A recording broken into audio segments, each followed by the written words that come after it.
Superliminal has a great opening 20 minutes. It teaches the player the fundamentals of its incredibly unique mechanics in an elegant, seamless and subtle way.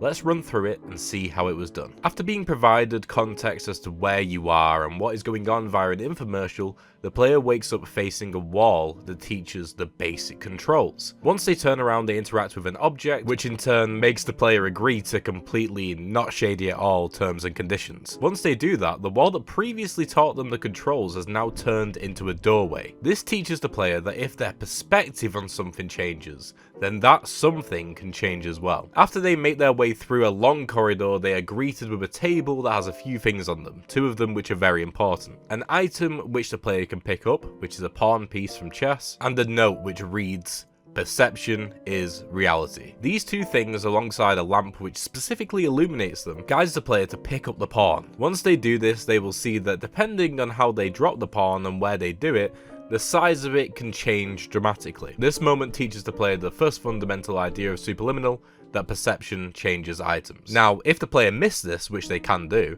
they won't miss the next lesson. A giant rook stands in their way to progress.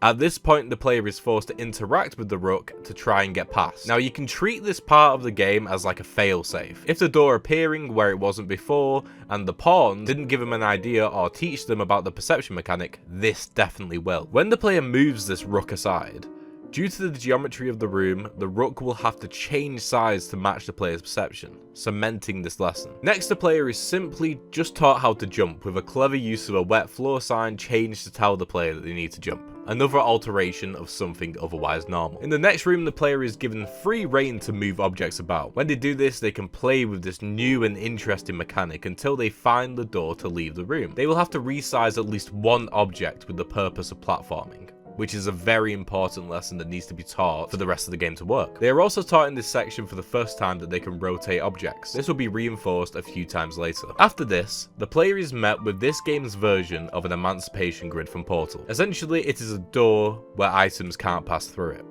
This limitation restricts the player in interesting ways and forces them to use creativity to either overcome this obstacle or only use items beyond this point. This is taught elegantly by having an object right next to the door, making it likely for the player to pick it up and try and take it through. But there's also a sign there as well. Next, the player is introduced to the first proper puzzle, a button and door puzzle. The player will most likely walk onto the button to open the door, as the button is right next to and in line with the door. However, once they step off, they will see that the door closes. This teaches the player that they need to weigh down the button with something other than themselves. This puzzle is also very efficient in what it teaches, as when the player looks for an item to weigh down the button, they will see that there aren't any in the room. The only solution will be to find an object outside of the room to use for a puzzle in this room, and that is exactly what the solution is. Now, if you inch along the button to see a cube in the other room, this allows the player to grab the cube and weigh the button down, progressing to the next room. To reinforce this lesson, as well as the lesson about using items to platform, the player then needs to grab the same cube they just used, but again, it's now in a different room, grow it using perspective, and climb it to get to the exit. To even further develop this idea that the solution to puzzles might not be in the same room as the player, the next puzzle involves getting a cube from another room and placing it on a button also in another room. As there are no other items or other buttons, it's low risk that the player won't understand this.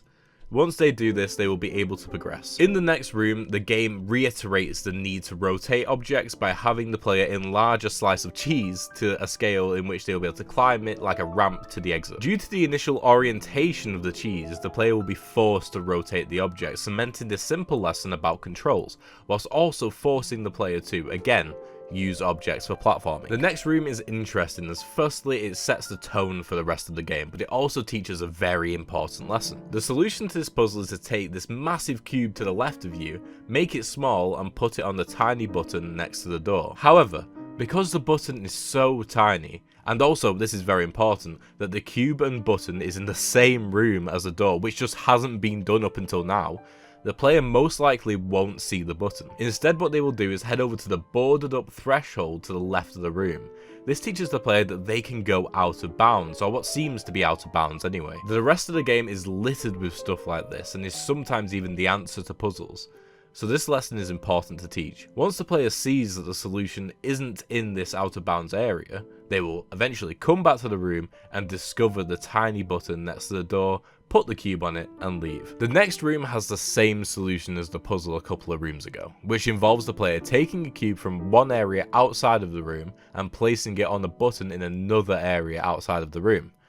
However, this is done distinctly different in this room, as the player needs to grab the cube and place it on a button through unnatural gaps in the level. The cube is behind a panel that has been pried open, and the button is through 2 smashed windows. This reinforces the idea previously taught that the answer can feel like it's out of bounds. The next room teaches the player firstly that they can overcome the restriction of doors not letting through objects, but secondly how they do that as well. The room, unlike all other rooms, does not have a ceiling. Once the player finally realizes this, which might take them some time as this is something completely new to them, they will understand that sometimes you can pass objects around doors, which otherwise wouldn't let them through, which is a key part of puzzle solving for the rest of the game. Once the player does this, they can progress. Next, the player is taught that if something doesn't look the same as it usually does, then it can be interacted with. This is taught via the door sign in the room. Because the door sign is yellow, which is the same colour as every other interactable object in the game, and the fact that it's off kilter as well, will eventually guide the player to interact with it. There is nothing else in the room, and the player cannot leave the room once in it.